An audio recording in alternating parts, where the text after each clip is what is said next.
Hello, I'm Penny Thornton and I'm talking astrology.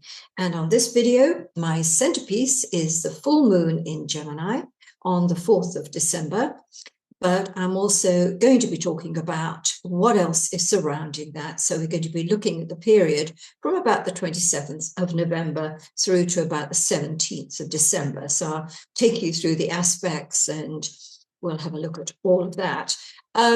The full moon, this full moon, I always personally call the Christos full moon. And it's because my mentor, Ingrid Lind, who is the first vice president of the Faculty of Astrological Studies, always called it the Christos moon. And of course, it has really to do with the idea that it's the full moon before Christmas, before the celebration of the birth of Jesus Christ. And I always think that it's a rather special time, a very special full moon. And certainly in the Northern Hemisphere, as we approach, winter, the winter solstice, the skies at night, especially if it's a little frosty, if you've got a clear sky, that full moon with its ring, its sort of silvery golden ring sometimes, is very special. And it gives rise, I think, once you look at it, makes you think about things, which is why, of course, the moon was such a focus for the poets and for artists in general. And the idea of reflection and love and melancholy, of course, are all associated with the moon, all about emotions and feelings. And this full moon being in the sign of Gemini, although I'll go into that a little bit more later, really hasn't got so much to do about feelings as it has to do with thought and concepts, but I'll talk about that shortly. First things first, yes, the usual thing, if you're new to my channel, please subscribe. And if you're old to my channel, then just press like. It all helps the channel to grow. And another thing that I'm reminded of, and I like to talk politics, I like to look at mundane astrology, so especially in these times, and it's come to my notice that sometimes YouTube doesn't like this very much, and so you get punished a little bit. So I'm not going to refer, if I do make a reference to anybody who we might recognize as an important leader in a very important country. I'm going to now, I think, refer to this person as the Red Baron, just in case, it stops the rest of the video being acceptable. So, yes, I'm going to start really with astrology itself. And I recognize that a lot of you who like to watch my channel are seasoned astrologers. You've been doing it for years, you know a lot. And others of you are students who take it very seriously. And there are a third group who just really enjoy hearing about, what's going on, but predominantly things about their sun sign and what to expect. And I think that astrology can suit all palates. And this is why I've made something of a career although I'm a classical astrologer, I've done a lot of sun sign work because I think it brings it to the masses. And if you can write something simply that everybody can appreciate, then it helps you be equally as clear when you're coming to really complex things in astrology. And there are a lot of complex things in astrology. But astrology does not lose its hold with prediction. And whenever people throw brickbats at astrology, it's almost always because it's about predicting the future, and look how bad astrologers are at predicting the future. Well, of course, it is a part of what astrology is. Astrology is patterns, and they're patterns that we have become experienced with over the centuries, if you like. So we're recognizing patterns. And when it comes to looking at the future, projecting a situation 20 years in advance, 2 months in advance, a week in advance, we're looking at repeating patterns. This morning I was listening to Jake Bro, who I like very, very much, and he talks, well, his channel is all about the war in Ukraine, so I find very, very interesting. And he was talking about the importance of history, how history repeats itself, and he mentioned the idea of spirals, and that's so innate to astrology, the idea that things do repeat. They go round in circles, but they don't go round in complete circles. They're spirals. And we see spirals in nature. It's a beautiful, beautiful image.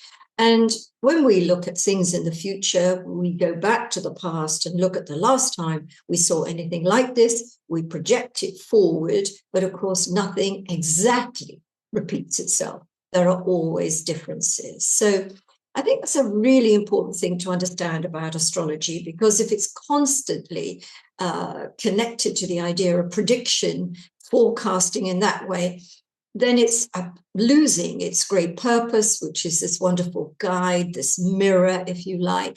And it's turning it into something that is almost like a fairground version of itself. So I thought I'd start with that. So now the full moon, and this full moon is in Gemini. The sun is in Sagittarius, the moon is in Gemini. And this axis, when we look at it from a sun sign perspective, and we look at that by starting with Aries, the first sign of the zodiac, that's the first house of the solar horoscope, if you like.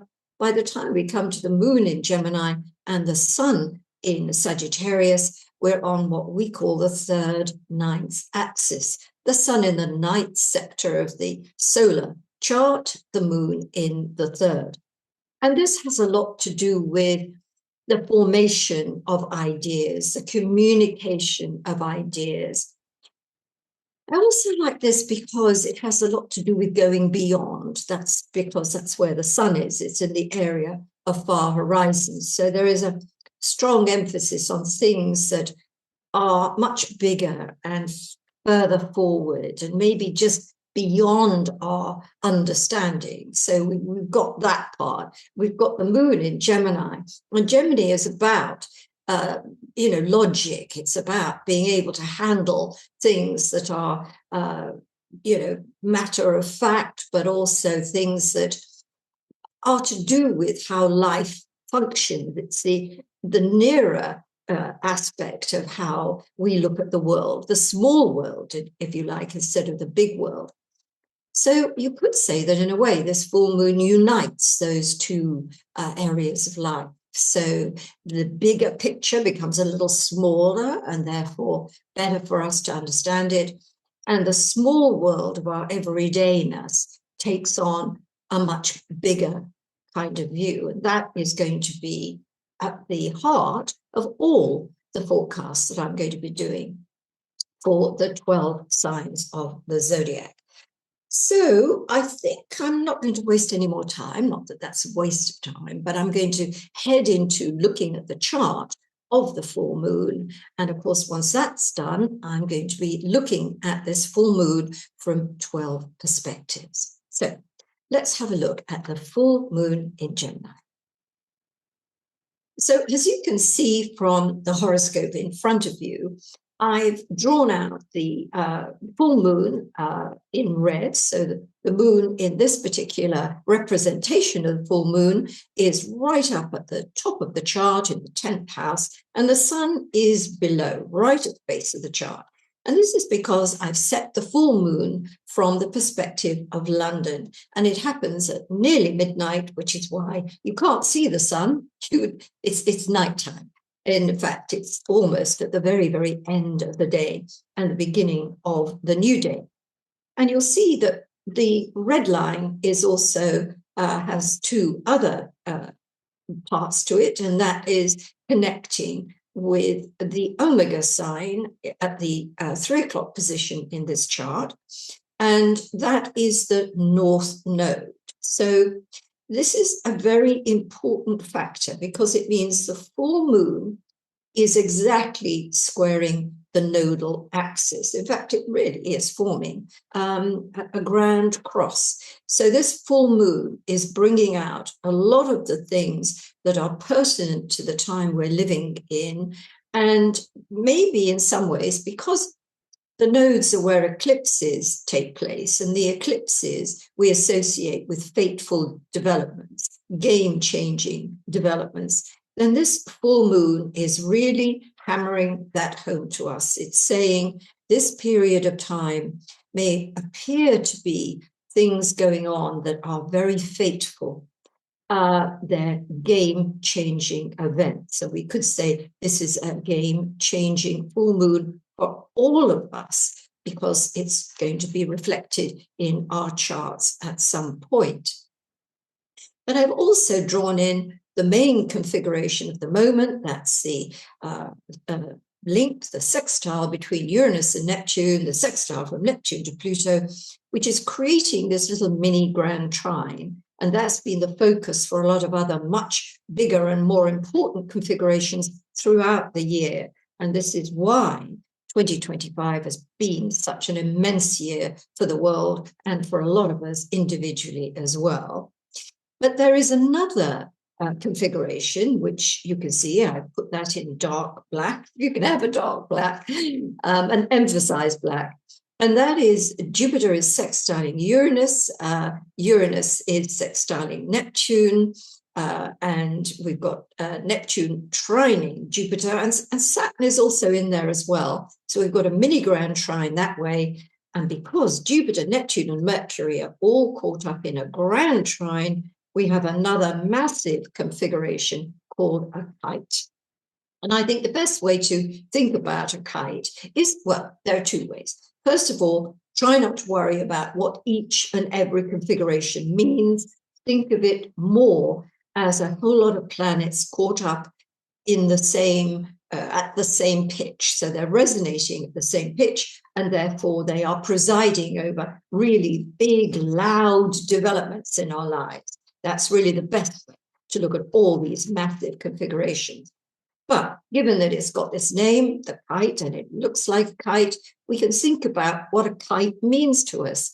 And when we think, perhaps we go back in time and we think about flying a kite when we were kids, that the idea that this paper or whatever it was constructive of, the material with its structure, which looks just like this kite, we would run with it, try to get it to catch the wind. And when it did, and it flew high, it was exciting and exhilarating. And that is an aspect of the kite, that things can be exciting, exhilarating, taking us into the air of all manner of possibilities. But the strut, the thing that holds that kite together, is an opposition. And on this occasion, in this particular configuration, it's Mercury opposing Uranus.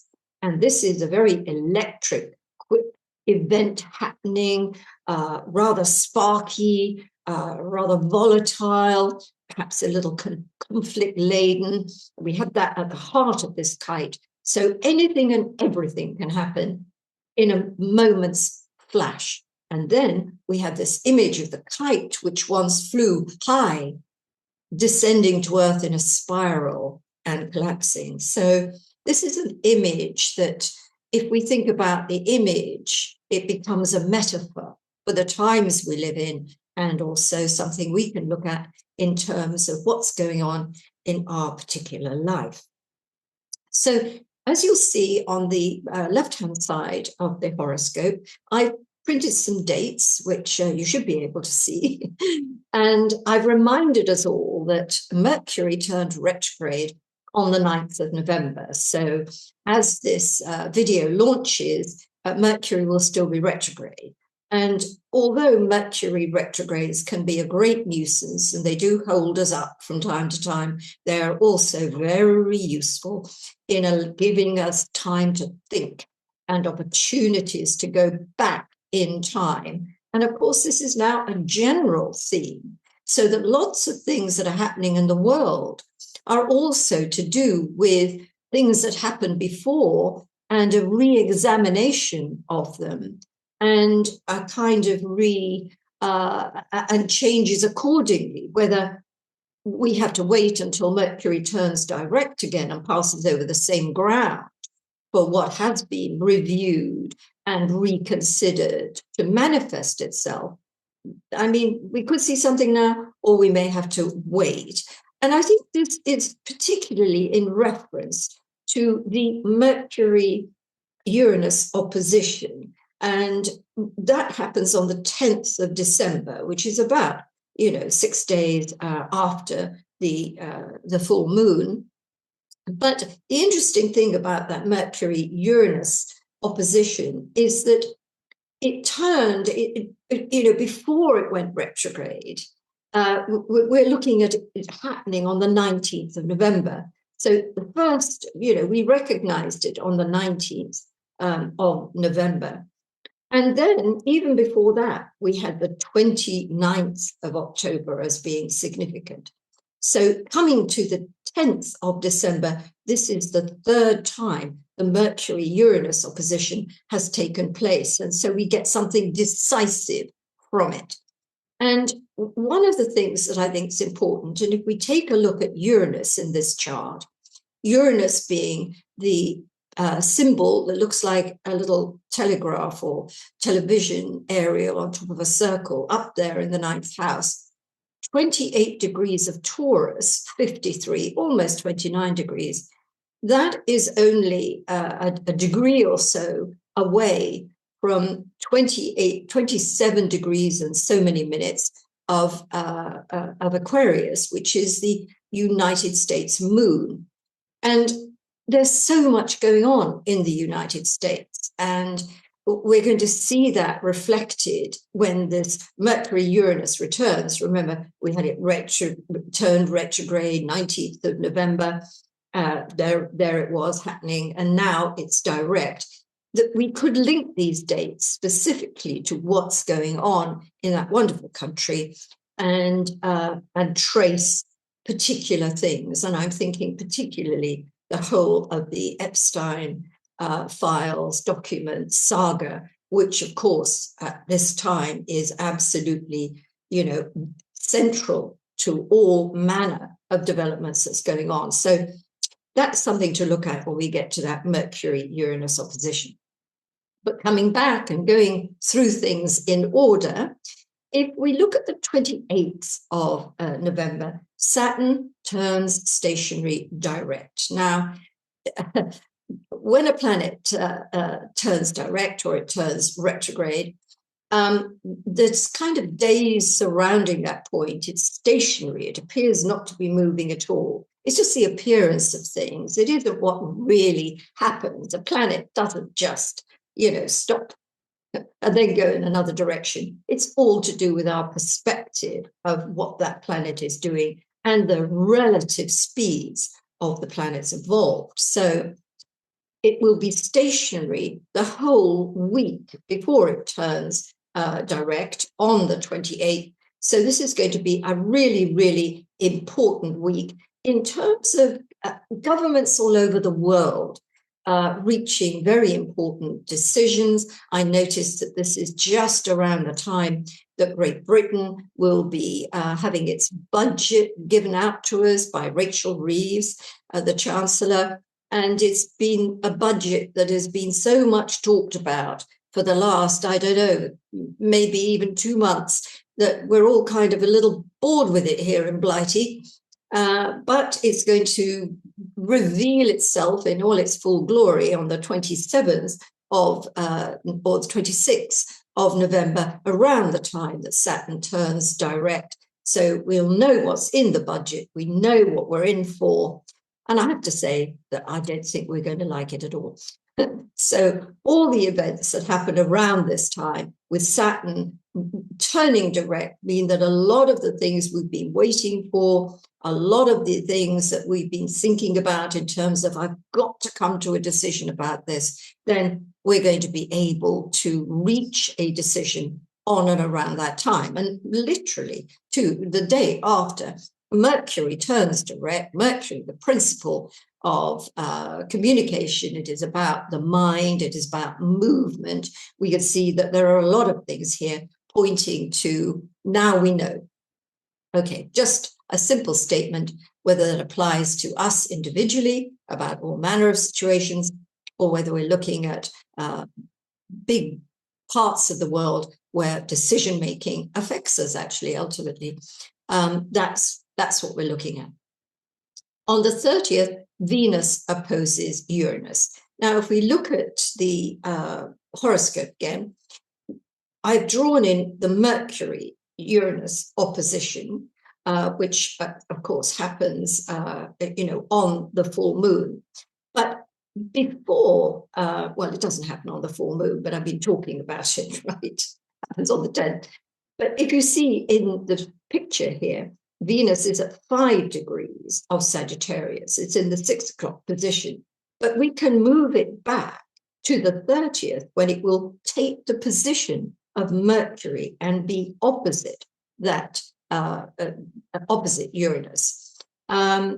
Oh yeah, I'm not getting confused here. I can see I'm tying myself up in knots over figures, but just bear with me, because the principle of what I'm talking about is what really matters. So while we look at the Mercury-Uranus opposition and we see how that is enfolding or being the strut of that configuration, Venus is doing the same thing round about the 30th and a little bit beyond as well. And Venus-Uranus oppositions are also about things happening suddenly, things we weren't expecting.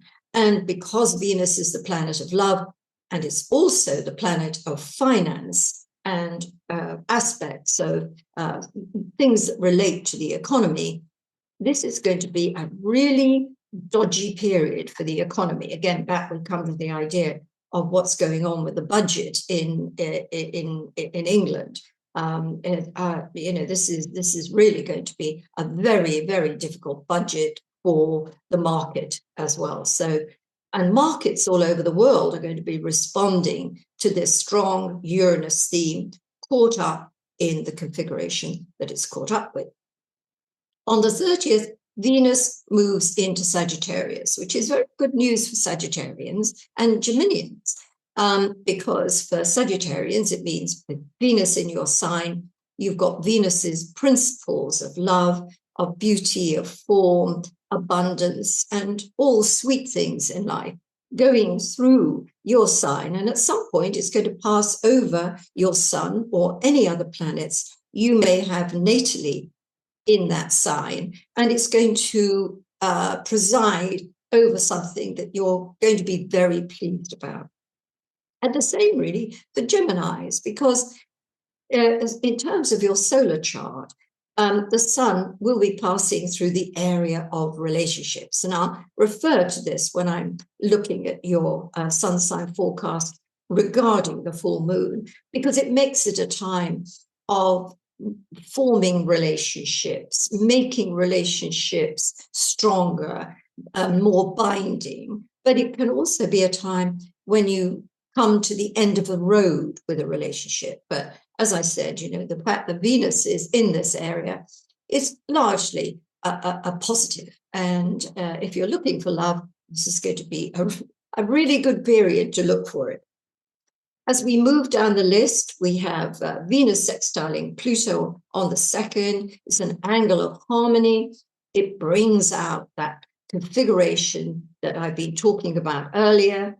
So it doesn't necessarily mean this is a great day for everybody, but it does mean that it's, again, bringing out things that we need to know about our future, and perhaps bringing to light things about ourselves, and, in general, illuminating things for us in our lives. The full moon occurs on the Wednesday, and I've already pointed out its significance in that it is square to the nodal axis, but it's also approaching Mars. It's not closely conjunct Mars, but it's enough to give us a sense that in the days that follow this full moon, there's going to be a lot of activity and perhaps a lot of things that, make us feel that not necessarily that things are out of our hands, but that people do seem to be taking an overly aggressive stance to things. And that's whether it's people in our lives or whether we're looking at situations again out on the world stage. Mars is quite an aggressive figure. But of course, without Mars, we'd never get anywhere. We'd never do anything. But it's just a warning. This just generally is not a time to, if you can see there's tensions between you and another person, this is not the time to really get into it, because the chances are it'll go over the edge or you'll end up not speaking. And what you're always going to be aiming for when we see patterns like this is to negotiate, or is to agree to disagree. That's the motivation we should be using around this time. Now, I looked at the seventh on Mercury trine Saturn. Again, we're introducing Mercury to Saturn. So we've got this idea that around this time, we can reach solid and binding decisions. But by the time we get to the ninth, Mars is squaring Saturn. And every day that gets nearer and nearer to the ninth, Mars is gathering momentum in terms of its relationship with Saturn. So while a Mars-Saturn aspect of any description, but particularly the hard aspects, squares, oppositions, conjunctions, inconjunct, this is a time when things can be settled, so that we know what's going on. That's it. It's done. It's dusted. This is the way it is. In many ways, it's quite a practical aspect, and the more practical and commonsensical you can be about things at this time, the better, because that's what Saturn demands. You being realistic, you looking at the limitations of situations and adjusting your behavior towards them in a realistic fashion. And again, that can stretch out to all sorts of things that we look at in a global situation. But it's a time when we're probably going to see the glass half empty. We're not going to be brimming over with confidence and enthusiasm around the time of a Mars-Saturn square. And of course, it's at its strongest on the Monday and Tuesday of that week. And so that means it's quite a difficult start to the week of the 9th of December. The following day, Neptune turns direct, so it's been stationary all this period as well. And, when Neptune is stationary and becomes all-powerful, then while there is this potential for some of Neptune's better qualities to be appreciated by us, so we are more sensitive, we are more compassionate, we do see beyond, we are more receptive to things of a spiritual and mystical nature, which is good. The downside to Neptune is that things can be very delusionary. It's delusion on sticks when we have Neptune very prominent in our astrology. And so we have to be very, very careful when we're making judgments about people or judgments about a situation we're looking at. Is it fake news? Is it real? Or is it, something that's manufactured by AI and looks real, but it isn't? So we really do have to have reality checks around this period of time. And that closeness of Saturn and Neptune, they're very, very close. They're not in exact conjunction, but they're near enough. We are really understanding the dynamics of that combination. And so again, I come to Russia, I come to other places in the world, other regimes which are teetering on the edge. Again, we're probably going to see the potential for that happening at this particular time. Mercury opposition Uranus also on the 10th.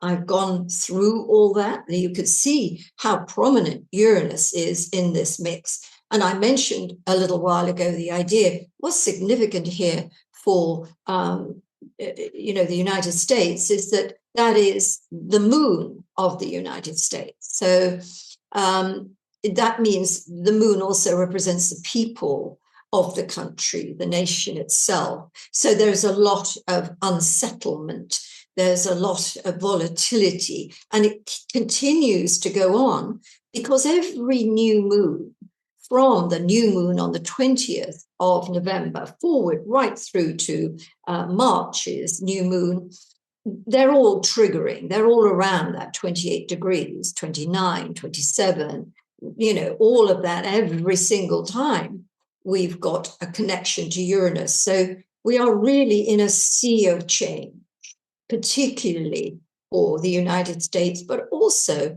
for any country that has a particular part of the horoscope. And we're talking about the sun, the moon, the ascendant, the midheaven, something important, Mars. Then you're going to see the same pattern of instability and incredible change, a lot of it seemingly very quick and out of the blue. 14th of December, Mars squaring Neptune. Well, just a few days earlier, we had Mars squaring Saturn. Now we've got Mars squaring Neptune. So it's bringing out this quality of what the Saturn-Neptune conjunction means to all of us. And I've already talked about what it means in terms of regime change, ends of regimes, ends of orders, all of that coming in. But again, on the 14th in particular, watch your step so that you don't do anything in a hurry without due thought and consideration. It's a slippery aspect, and if it's a slippery aspect, it can be slippery underfoot, maybe even literally, not just metaphorically. On the 15th, Mars heads into Capricorn, and of course, this means a lot to Capricorns because it's going to be in your sign for the next 6 weeks. But first of all, it's going to be the December Capricorns who are going to feel the presence of Mars. Mars, as you know, is an agitator. It makes us feel like I've got to get moving on this project. I've got to get going. But at the same time, it stirs everything up. And we tend to find when we're stirred up, of course, we're sending out all these messages. And that means we encounter conflict with other people. So it can be a good thing, Mars in our sign. It does get us moving and motivated, and we need that. It gets us to stand up for things we believe in and take responsibility for ourselves and our actions. But it can be a difficult time in that we sort of permanently feel as though we're on our war footing. And so that is the trend, really, when it gets to Mars in Capricorn for the early Capricorns first, and then as we go through the end of December through into January, it's going to go through every single part of the sign. Last but not least, we end this look at what's going on planet-wise. We end with a Sun-Saturn square. That's on the 17th of December. So when we put the Sun and Saturn together, we get that same theme that I mentioned earlier. The idea of the glass being half empty. It doesn't seem half full. Everything seems half empty. And it's a little sad because it's coming just before the holiday season, where we want to be at our most happy and, positive, really. But these aspects really bring us down to earth. We should make use of them. One of my pet kind of theories is that instead of looking at some of these influences and the planets themselves and knowing that, they're difficult planetary energies to work with, that we embrace them, we stand up to them, we don't try to get away from them and wait till they're over. We embrace them. And when it comes to anything of a Saturn nature, it's always the thing we don't want to do. The thing, if you want to know how to make the most of Saturn, is to ask yourself, what is it that I don't want to do? And something will come into your mind. And it's that very thing you have to go and do. And that will change everything. You're doing your duty, the responsibility, you're tackling the nettle by the throat.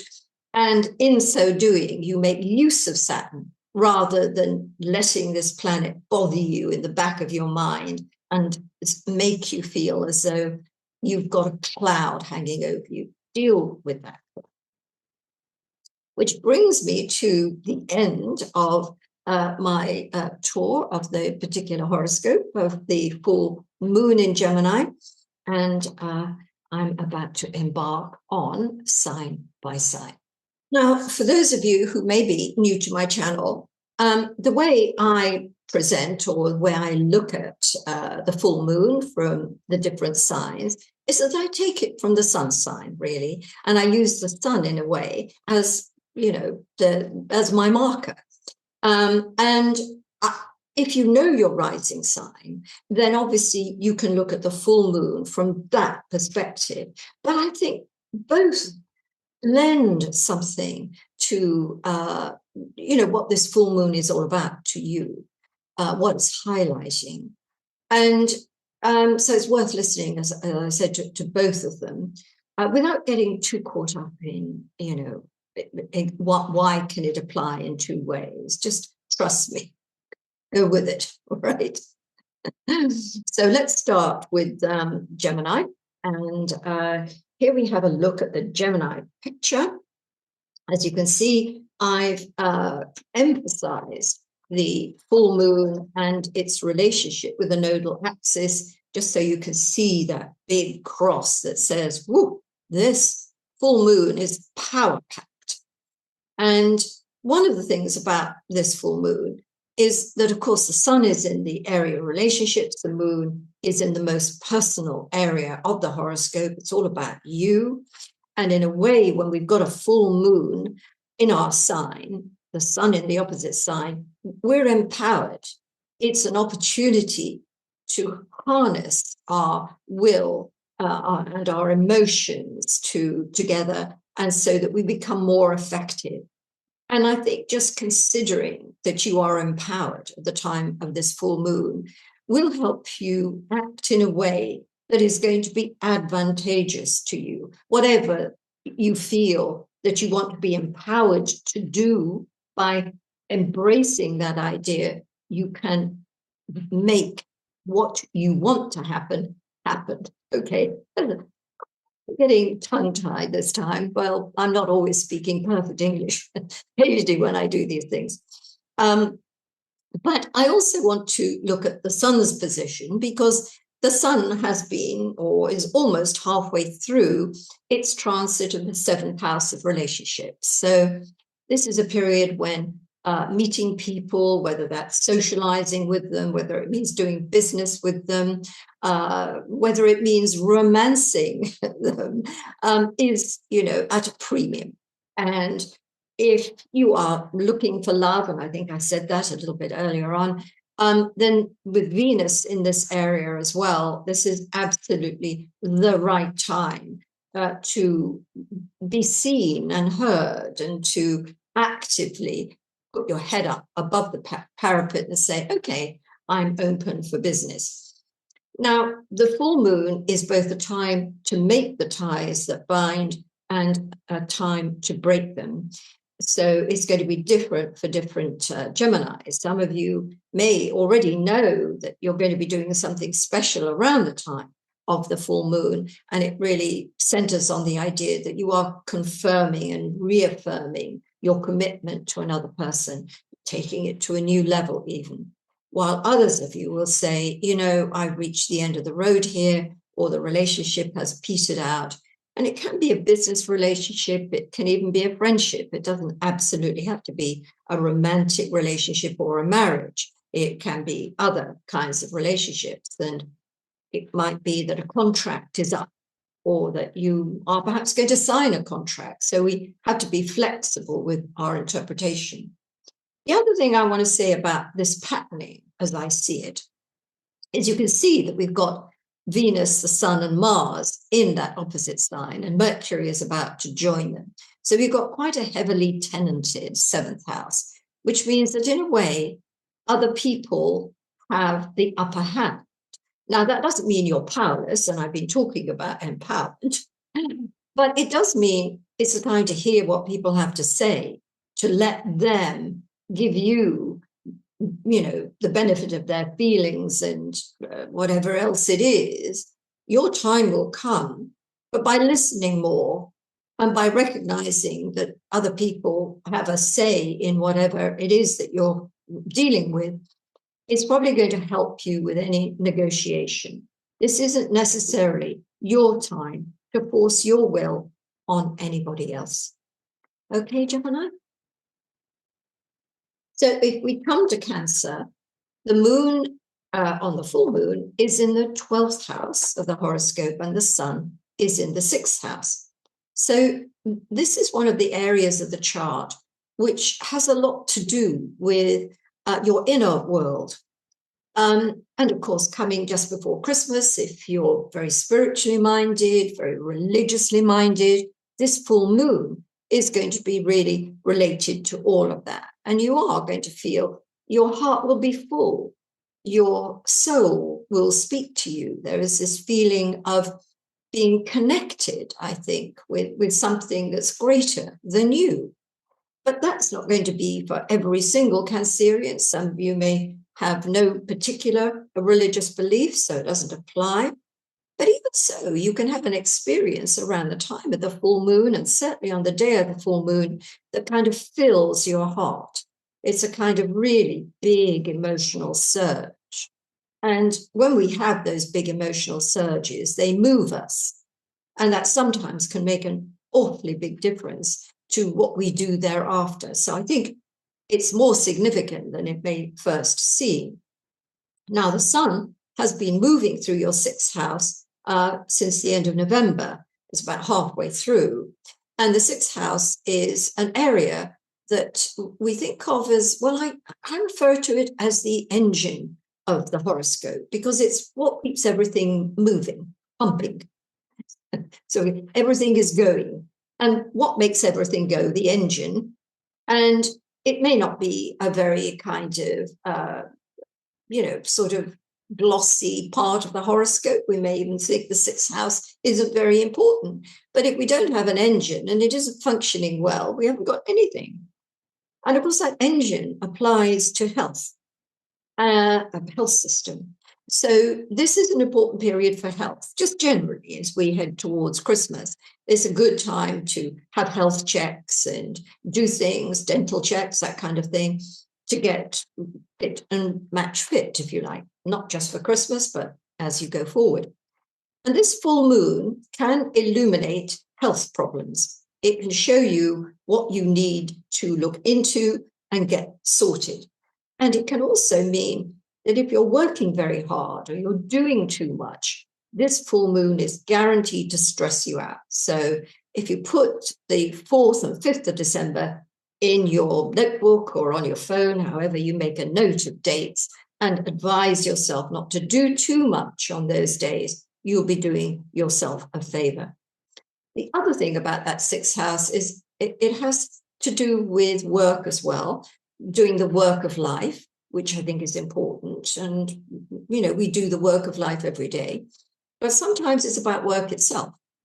And so you put a full moon here, it might also be that things come to a head as regards work. Maybe you'll get to hear what's going to happen in the workplace, or there could be things in your workplace. And let's face it, even if you don't work, maybe your workplace is the kitchen, then there could be problems that make you feel, oh, goodness, I've got to sort this out. So simmering situations always reach the bubble on a full moon.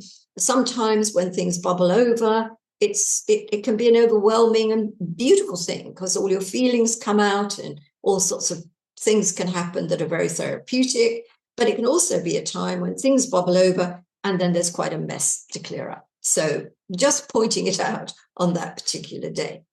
But otherwise, I like to go back to where I began, Cancer, talking about the spiritual uplift and that surge of emotion, feeling, and sensation that is enough to inspire some quite big developments and changes in your thinking, behavior, all sorts of things.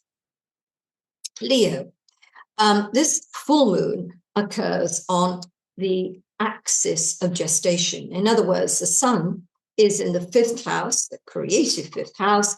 The moon is in the equally creative area, but it's more to do with collaborations. It's you in collaboration with other people. in the 5th house, it's you and you alone, you're starring in your own show. And it is the creative axis, but that can also be procreative as well. So we could be looking at things to do with pregnancy and childbirth, whether it's you giving birth or whether it's you're a grandparent to be. This full moon might be about all of that in a very literal way. For others, it's the birth of something that's had a gestation period. It's been percolating for a while. And so this can, in fact, be something to do with a relationship. Maybe you met someone 6 months ago, 3 months ago, and you've been dating, or it's been kind of casual. Around the time of this full moon, things really become serious. So either you're going to go forward in this relationship, you're going to make much more of it than it was, or it's really reached the end of the road. It can't go any further. And that same kind of message can go towards anything that you would think that's had a lot of creative energy involved in it, that you're going to test it now. Is it roadworthy? Is it a thing now? Or is it something that I've learned a lot through, but I've gone as far as I can with it, and maybe it can flow into something else, but in the sense of what it is, it isn't going to go forward in its present form. But of course, the moon we have to think of as being in the area of collaboration. So it's not just you and you alone, it's you in conjunction with another person. So this can be a time when there's a terrific breakthrough, if you like, in terms of a creative endeavor, teamwork, that things come to fruition in a beautiful way. But it can also be that when you're working as a team, there are so many different opinions and different ways of looking at it and different personalities that it really isn't a growing concern. It really can't grow any further. But I have to say that this is one of the nicer axes for a full moon. And I think coming at this time, just before Christmas and party season, that there is something here about affairs of the heart, and either feeling, not overwhelmed by how you feel about someone, but the full force of that feeling coming to the fore, or the absolute opposite, and the feelings that this really hasn't worked at all. That I think is the strongest theme to come out of this particular full moon. Virgo, the full moon for you is one of the more important full moons of the year. And that's because it's cutting across, two angular houses, the moon in the 10th house, the sun in the 4th house. And whenever we get a full moon in one of the angular houses, it's going to have more importance and significance in our life. Technically, the moon in the 10th house is all about where we're headed in life. Now, of course, if you're 20 or 30, you're very much building your life ahead. And if you're maybe 50 or 60 or beyond, you don't really think so much about building your life in that way, although there is always the future to consider and things that you want to have happen in the future. So we have to be kind of versatile with our interpretation here, whether it's related to your career per se and the ambitions you have going forward, or whether it's something a little bit more personal in a way and related to more like the immediate future, not necessarily the long-term future.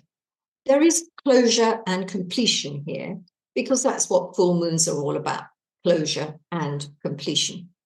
So we could see a contract done, whether that means you're going to accept a new contract and you're going forward in a new job, or whether it's something to do with the home and you've decided to move on to a different home, whether that means selling and buying a property or getting out of a rental agreement and renting somewhere else. The full moon is also about families. So there is a sense of a family occasion here. And of course, this full moon the whole cycle of the full moon is going to take us to Christmas. So, of course, family is very important for a lot of us at Christmas. And I think what this says, it has the potential to preside over perhaps an ending of a difficulty. So if there's been upset in the family, perhaps some estrangement, then this full moon is a signal to say, let's put this to bed. Let it be over. Let's close and complete and move on. And I think that's what's so very nice about Gemini, is that the moon in Gemini is a very versatile moon. It's also a moon that is very expedient, so it can make expedient decisions. And I think that's the nice thing about this, that it's possible to discuss something and say, you know what, I think it's best for all that we do this, and let's do it. And that's what that full moon has a quality about it.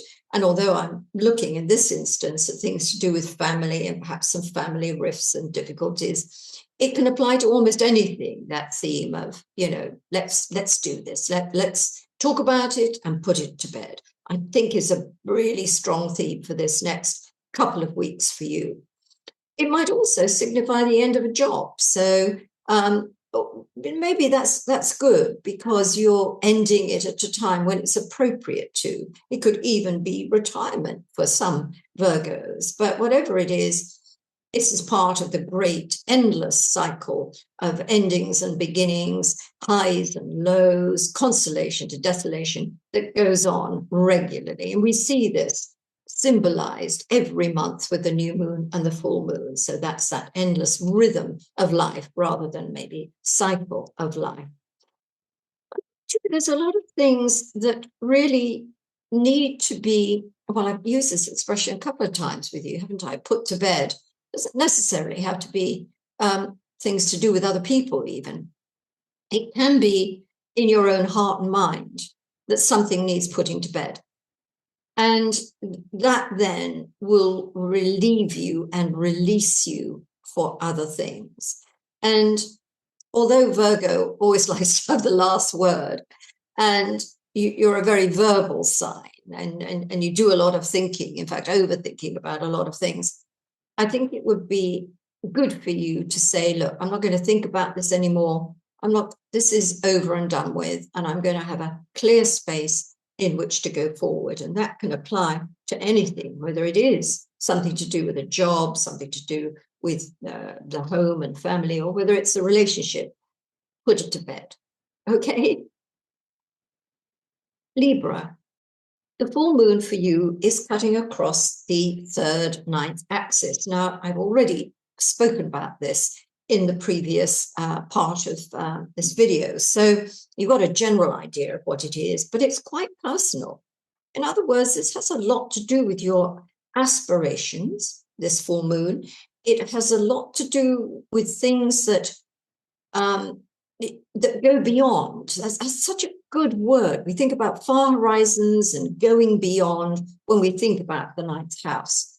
So it's uplifting in a way because it is encouraging you to go beyond, to think further afield, to get out of your comfort zone. It's also to do with travel of the mind, travel and experience, journeys. And it's also about real travel.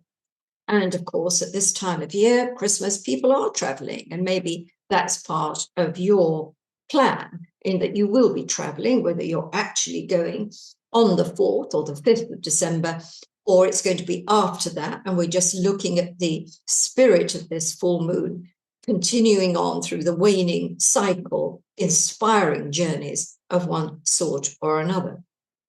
The sun, of course, is moving through the 3rd house. So the 3rd house, as I said earlier, is a small world. So there's a lot going on in the neighborhood. And maybe you are one of those people who does like to get involved in what's going on in your neighborhood for Christmas, and you're busy engaging in that. Or it could be that there's a lot going on with people around you, and even siblings, you know, if you've got them, that there's a lot of dialogue going on, a lot of things happening with them. And there's quite a buzzy kind of feel to this. But then we think about that full moon, and we think about Mercury, Uranus, Venus, Uranus opposition, and all those other things that we've got going for us. And we think, you know, things need to be contained a little, because there is a trend when you put these two things together, a full moon, Uranus, Mars, all the things I've talked about, that if a switch is put on, it lights up everything. And while that can be illuminating and wonderful, it can also be quite destructive. It can blow the fuses. So we have to think about this in terms of almost everydayness, whether you're running into people in the high street, dealing with them at work, or you've got them in social circumstances. Remember, when that light switch goes on, it can be too powerful. It can blow a fuse, no matter how enlightening it is. And it may coincide with a time when you've got a lot of things going on that you have to research, you have to look into, you have to do a lot of work on, a lot of mental work, a lot of toing and froing from person to person, getting information and sending it out. And of course, at Christmas, again, we do a lot of that. We send Christmas cards, we send parcels. So it's all in there in some regard. But when we think of that full moon, we think also about, you know, not necessarily difficulties arising from all of this. But let me just explain that I think, and I think the easiest thing to do is to align it with the idea of Christmas and Christmas cards, is that if every year you end up, and of course there are a lot of people who don't send them, couldn't be bothered with them, you know, it's not my bag. But I think for a lot of us, Christmas cards are part of Christmas. But occasionally we find ourselves sending Christmas cards to someone we haven't seen for 20 years and we're never likely to see. Now, I'm not saying you should cut people out, but it might be a good idea to look at your Christmas list and start making a few nips and tucks, because it's probably overloaded. And I have to say that's a metaphor for other things that you're overloading your plate with, and it's a good plan to get rid of it all. This is a very spiritual full moon, and these two houses are what I call seeking houses. We're always seeking something. And if we think about the ninth house where the moon is, and we think about when we go abroad, we go to a different country, we're adventuring, we're looking at things and looking for experiences that are foreign to us. But even in the ninth house, even in the third house where the sun is, and it's been moving through there since the end of November, there's a kind of feeling that we need to explore our surroundings more. We need to take in more, find out more of value. And there's a strong emphasis on that, a strong emphasis on information coming into you, information you are giving out to other people. And that could reach a really interesting peak around the time of this full moon. And on to Scorpio. Scorpio, the full moon for you is taking place in the 8th house of the horoscope. This area that is deeply mysterious, and I have to say deeply misunderstood, but it's your area. Scorpio rules the 8th house. Pluto, the planet, your ruler, rules the 8th house. So it's your territory. It's the reason you like to plumb the depths, whether it means getting to the bottom of situations, whether it means really doing a deep dive into things that you're passionate about. It can also mean that there is a secretive element, and all Scorpios have the ability to be secretive and to love secrets. And so when we look at this full moon, the first thing that comes to mind is the idea of a secret being revealed. Now, it may be that you are the one revealing the secret. It's you who are saying, you know, something that has been kept on wraps, or it could be the other way around, and someone else is revealing a secret. Now, what you do about that and what it means in terms of going forward is going to vary from Scorpio to Scorpio. But I would say that it's healthy for whatever it is to come out. Now, for some of you, it's about money. In other words, this is a secret or something hidden, and it has a relationship to money, whether it's a sum of money you didn't know that was coming your way in the way of an inheritance or a gift or a bonus of some description, or it could be that somebody has been secretive about their financial affairs, and that's also going to have an effect on how you view them and how you go forward from this point. A full moon always brings things to a head. So this could also be a time where a simmering financial situation comes to a head. In other words, if there are problems with maybe you've got you feel you're not being paid enough, that people have owed you money and you haven't got it, it's likely to come right up to the surface on that full moon, and obviously with a view to being settled and doing something about it. But if you've got another kind of financial problem, and it means that it's difficult to meet all your bills and the things that you would especially like to do at Christmas, it's going to really feel at its peak at full moon. But of course, that's the time that you need to do something about it. Now, the 8th house is all about the taboo. It's what we don't like to talk about, what is perhaps not socially acceptable to talk about. And we think about things like that, then sex and money are 2 things at the top of the list. So that this full moon is about something you don't usually talk about, that is something that is a little sensitive, whether it's about money or it's about sex. So it's going to bring things to a head. And of course, whenever you do that, as I said a moment ago, it's ripe for resolution, which is a good thing. But when I spoke earlier at the beginning of this video, we looked at the Mercury-Uranus opposition, Venus-Uranus opposition. We're looking at things suddenly, getting fired up. And we think of the electric nature of Uranus, which can be inspiring, but it can also be very destructive. That when things, especially the things we don't like to talk about, they're often really they loom very large in our life. And so it is very easy when we feel sensitive about things that things can go adrift very quickly. And with Uranus, that's really, really possible. So remind yourself of this. If a subject comes up or something happens to do with issues that are very sensitive, do your best to take a step back, to hear everybody out, and if necessary, to agree to sleep on it or agree to disagree, whatever seems appropriate. What you don't want to do is allow something that emerges when you least expected it, something that you haven't wanted to confront, coming up to be confronted, to really set fire to it. That's what you don't want to do. You want to handle it in a way so it becomes something useful.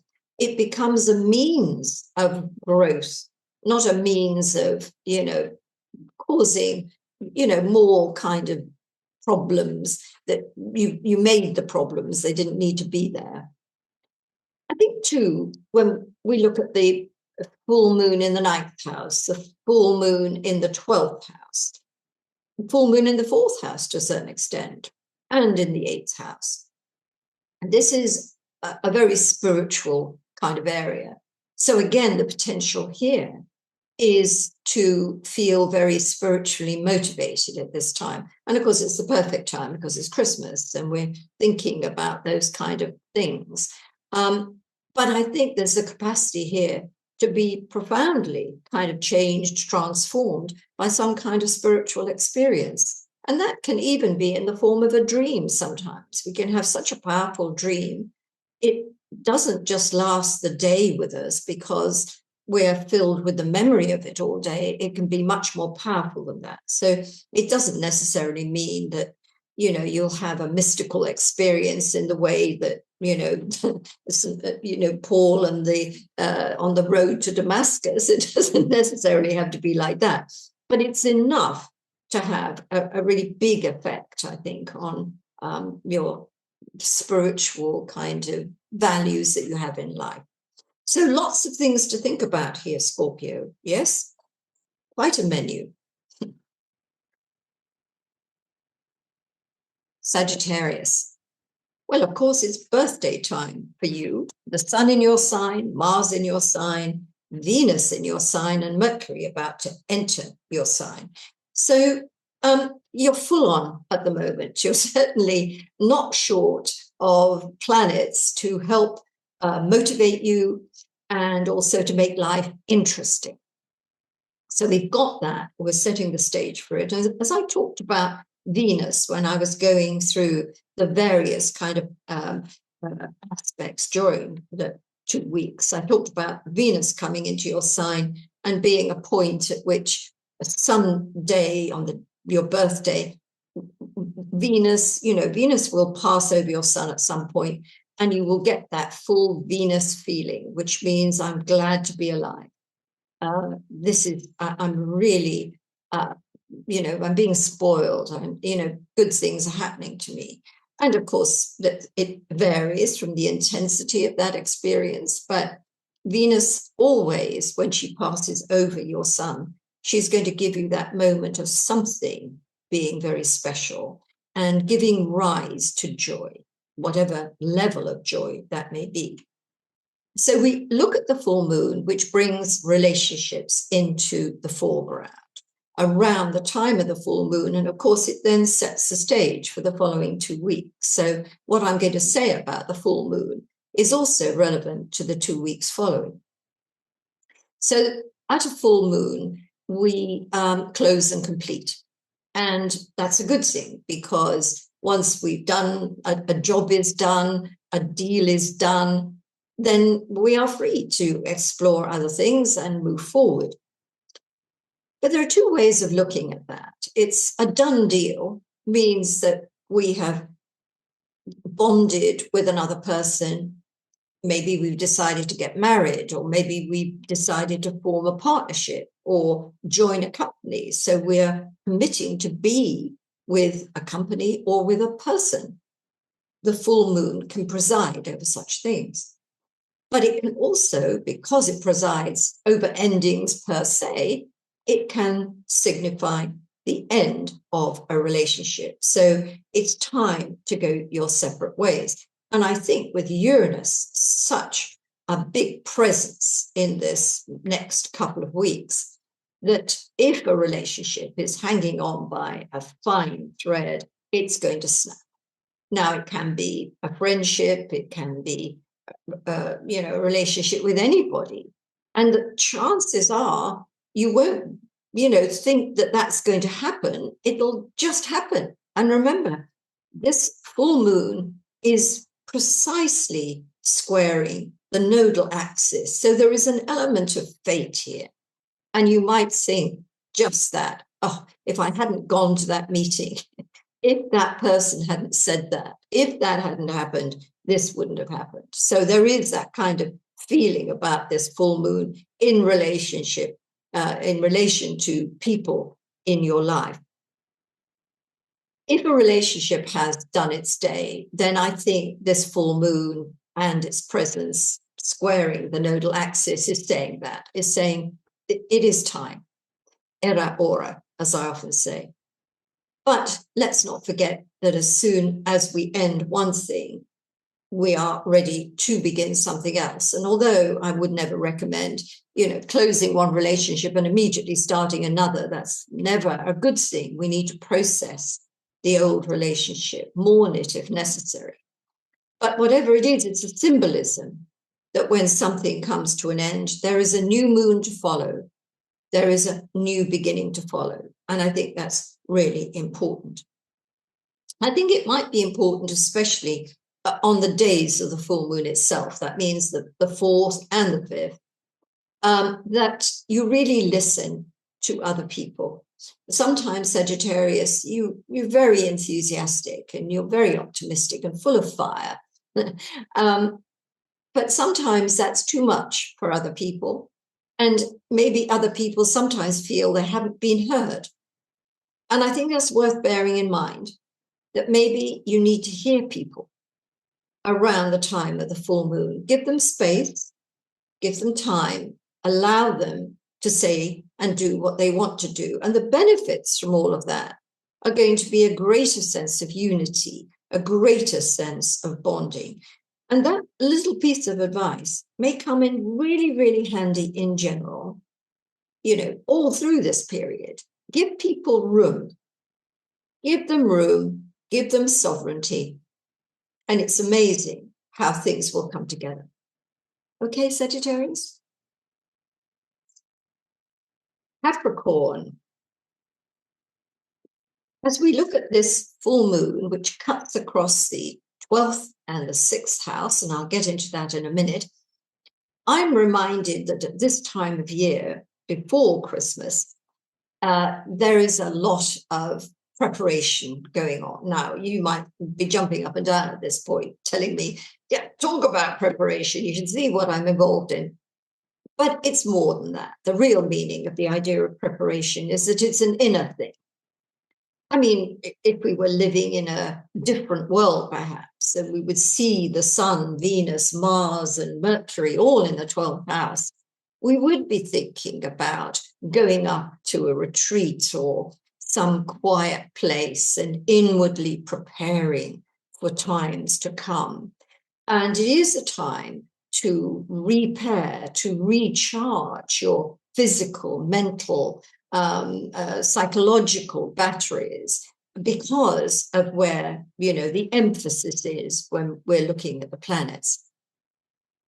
Just bearing that in mind is important, because even if you do it on just one day, one weekend, get away from it all, turn off your phone, just get away from everything and chill. That is going to do so much for body and soul that, it's going to make the difference between night and day, both in terms of this full moon and also going forward. The reason I say this is that a full moon on this axis can exacerbate health problems. So that if you've been pushing yourself too hard, mentally, physically, emotionally, then the full moon is going to be a point at which you can't take it anymore. And whether you end up with a very bad headache, a migraine, or something else that, tells you you've been doing too much. And it's important, I'm talking to you now, so you've got a lot of time to think about this before you head into the Christmas season and the period before Christmas, period of preparation, where you're doing a lot of stuff in preparation for either the business closing down, work stopping, 100 people coming for Christmas lunch, whatever it is that you're preparing for. Just that time spent alone, and also recognizing what part of you isn't functioning too well and looking after it, that's going to save you a whole lot of hassle a little bit later. This is also a very spiritual area of the horoscope, as I've just said. And so not only is it good to take time out for, recharging your batteries, but also to make the spiritual life, if you like, much more a part of everyday life. And how you do that, how you respond to that piece of advice is going to be different from Capricorn to Capricorn, but it is, something contained within this meaning of the full moon. So especially at the time of the full moon, especially if you catch the full moon in the sky, these are things that need to come forward in your mind. The idea of how much a spiritual life can flow into the everyday life that you have, and how much better for making that acknowledgement and making room for it can make a total difference to how life is. Now, coming back to the full moon again, in the 6th house of work and well-being, this could actually mark the end of a period of time in a workplace, or a period of time you've been spending on some kind of regime or a process, something that you've been doing. It's the end of it. And of course, at the end of it come results. So whether that comes out at the full moon itself or in the following 2 weeks, there is a sense of having completed something that has taken quite a lot out of you. And it's a good thing. It's a good thing to feel that, to feel satisfaction of having done something, a job done well, a process completed. So a lot of things in this full moon are actually really, really important, and probably not things you would necessarily think about as, you know, when we think about astrology and a full moon, but so important. And that's another reason why I love astrology so much, is to where it takes you, where it leads to and shines a light on. Aquarius, the full moon for you is on the 5th, 11th axis, the 11th house being one of collaboration, the 5th house being one of creativity. So it's a really, really happy full moon, or it promises to be a happy full moon. If you're into creative things, and that can be anything from being a naturally creative person, what you do for a job, even if you're a writer, an actor, a dancer, whatever it may be, you would broadly put under the heading of creativity, then this full moon amounts to the completion of something, and completion with a celebration. That's what I'm looking at. However, not everybody is a creative genius. There's some aspect of you and your life that has got all of you in it. And of course, we can talk about that when it comes to love affairs and, of course, children. You know, the children that we have come from us. We have given our all for them. We have given birth to them. So this full moon can have something to do with your children, and it can have something to do with pregnancy and childbirth, whether that means you are giving birth, or whether you're a grandparent or a godparent, that somehow the idea of little things coming into being is central to this full moon.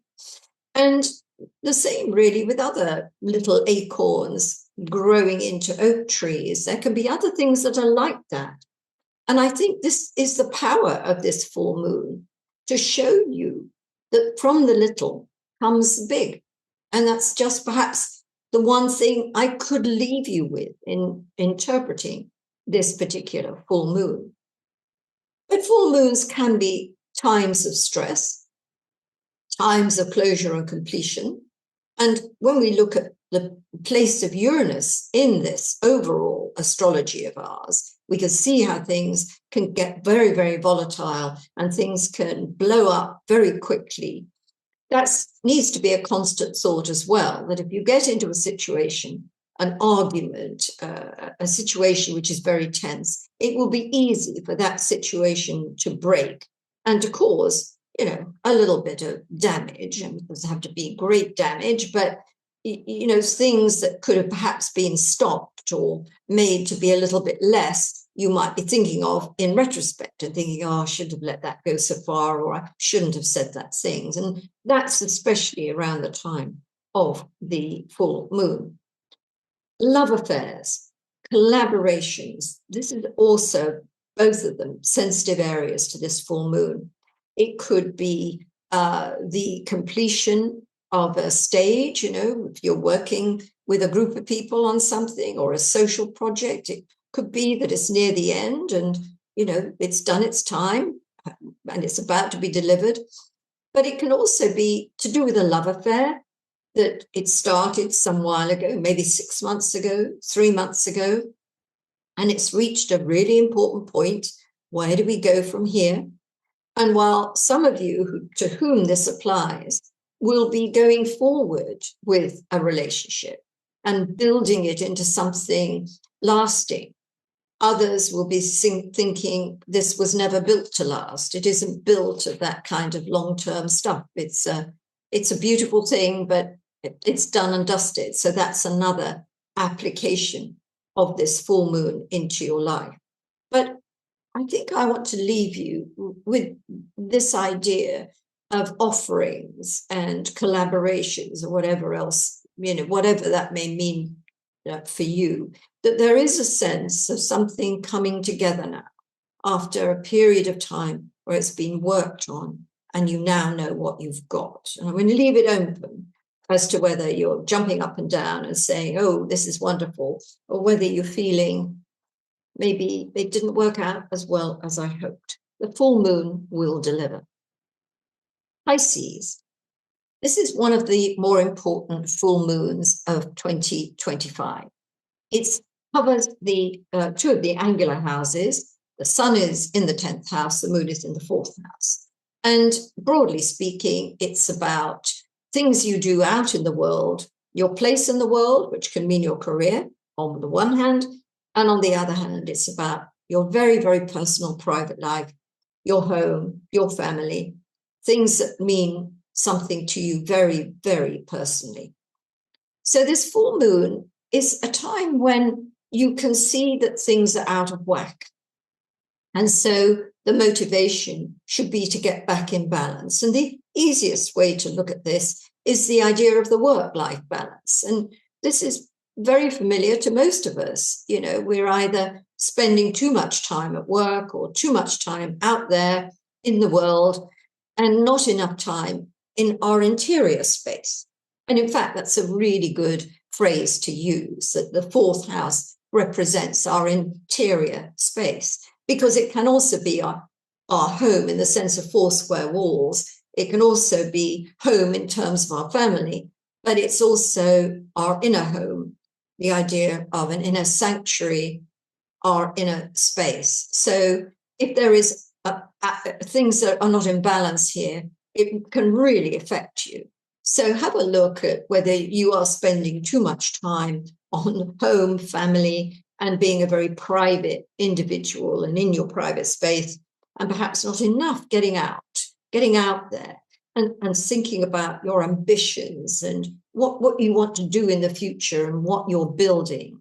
So there's not enough time spent on that. Or if it's the other way around and you've got all that time being spent at work, dealing with things of a worldly material nature at the expense of something closer to home and, most important of all, your interior space. So that's the meaning of this full moon. If we look at what possible scenarios might come from this, we might be looking at the end of a job, for instance. You're done, you're retiring even, you know, that's all over, you know, your place in the world, that's all changing. On the other hand, it can be in reverse. So we've got the idea that you're moving home, you know, you're selling up, going somewhere else, or your rental is finished and you're going to rent somewhere else, whatever it is, your home space is changing. But I think too, the full moon isn't just about the 4th of December or even the 5th of December. It's more than that. It's going to have a 2-week cycle, because that's the 2 weeks of the waning cycle. So the things that I'm saying are really applicable right up to Christmas, you know, and a little bit beyond, 14 days beyond this. It takes us up to Christmas, really. So there is this idea of things that you might want to wrap up now. And it's interesting how these words keep coming out, because I'm thinking of Christmas wrapping paper and how we wrap parcels up. But when we say it's a wrap, or we wrap up something, it means we've done it. It's finished. And I think that's a message being sent loud and long when I look at this particular horoscope, that things really need to be wrapped up. And if that's applicable, let's say, in a family situation, that maybe there's been an ongoing problem or an ongoing discussion about something, it needs to be wrapped up now. You spent too long doing it, it's done. Okay, move on. Or if there's been any kind of estrangement, people not talking to each other, and how often does that happen in families, then I think this is a great indication that there can be healing here and a mending of broken relationships. And that has a lot to do with the full moon itself, which is both a time of union and can also be a time of separation. So we can look at it either way. We can look at the potential for separations to become unions, and we can also look at unions becoming separations, which means, you know, maybe there is no way to bring people together or to make a situation continue forever. So you're playing around with these themes. And I think this is really important to get your head around, because really and truly, astrology is never fixed in the sense that this is absolutely what it means, and it only means this, and you're stuck with it. No, it doesn't. We're looking at patterns. We're looking at, at general meanings, which can then be interpreted in a variety of ways. But as with all full moons, the theme that we're always working with is closure and completion. And that's the essence of this full moon coming up. Aries. Well, this full moon for you is in one of the areas of the horoscope that I think is very conducive to things that make you feel joyful. Aries is a pioneer of the zodiac. You like to be going places. You like to have adventure in your soul. You like to think of things as ever expanding horizons. This can translate quite literally in that you love travel. You love meeting people from different parts of the world. You love learning about things that aren't everyday things. So the passage of the sun through the ninth house, which has started at the end of November and goes through to the 20th, 21st of December, is an opportunity for you to travel. It's an opportunity for you to be in touch with people who live at a distance from you. And it's also about setting things in motion that are something to look forward to in the future. So there are a lot of things about the ninth house, where the sun is at the moment, that are good for the Aries spirit. Now, if you listen to the first part of my video, you'll know there's a lot of Sun, Saturn, Mars, Saturn, there's all of that going on at this same time. And of course, that can mean that there's some realistic decision-making going on, and perhaps some things that aren't going to make you jump up and down.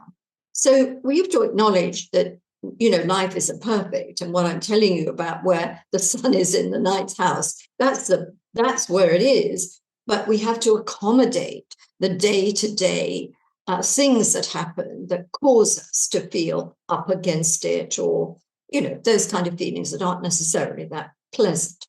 But the overall pattern here is onward and upward. That's the overall trend.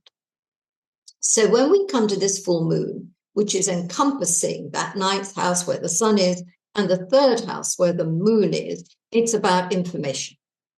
So this full moon has to do with information reaching you, or information you're sending out. So it looks as though this could be something that's really important to your future.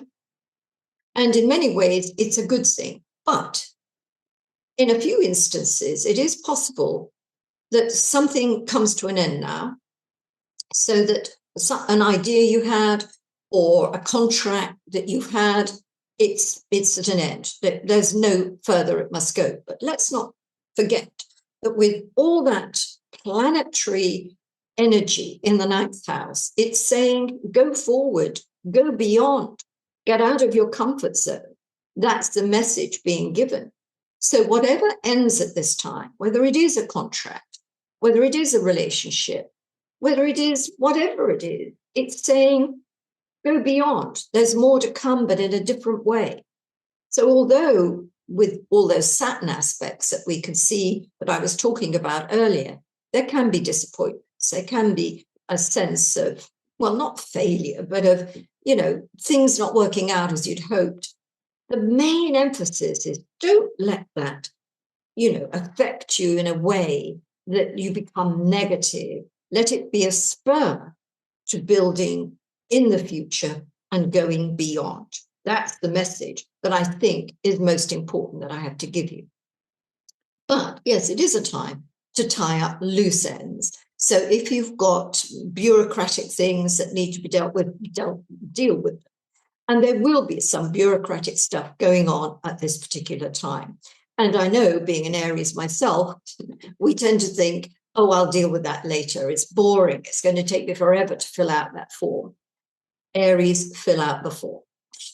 It is important that you fill out forms at this time. And maybe if you have taxes to prepare and all of that, do it. because if you don't, there'll be all sorts of problems later, further down the line, that you aren't going to like. Now, we also have to remember where Uranus is in all of this. And as you can see in the horoscope here, we've got Mars, the Sun, Venus, and Mercury all at one end of the horoscope and Uranus at the other. And as I pointed out, Uranus is an awakener. So it awakens you to a state of affairs. It awakens you to feelings.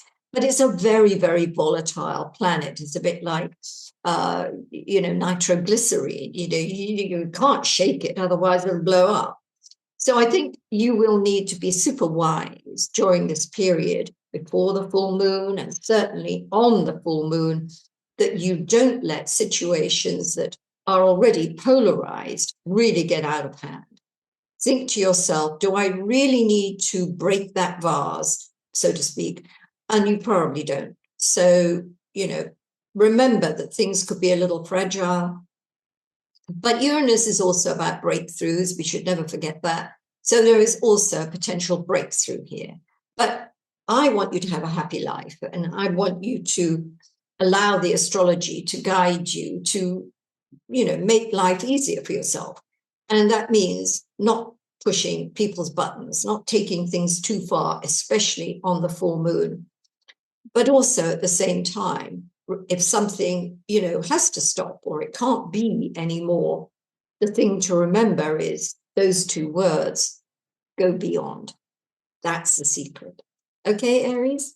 So Taurus, you are the last sign on my all my 12 signs. And one of the reasons I do it this way every time, different, it means that by the time I've come to the last sign and my voice is definitely getting a little bit more crackly, everybody gets a chance at listening to my crackly voice instead of the one that's a little bit more coherent. So the full moon. The full moon for you is taking place in the second house, the sun in the eighth house. This is the financial axis of the horoscope, although it is more truly the axis of self-worth. And everything comes down to who we are, doesn't it? I mean, who we are is how our life unfolds. Character is destiny. So the value we have and the place on ourselves has a direct relationship with how people pay us and treat us and value us. So that's what this full moon is all about. It's those kind of ideas.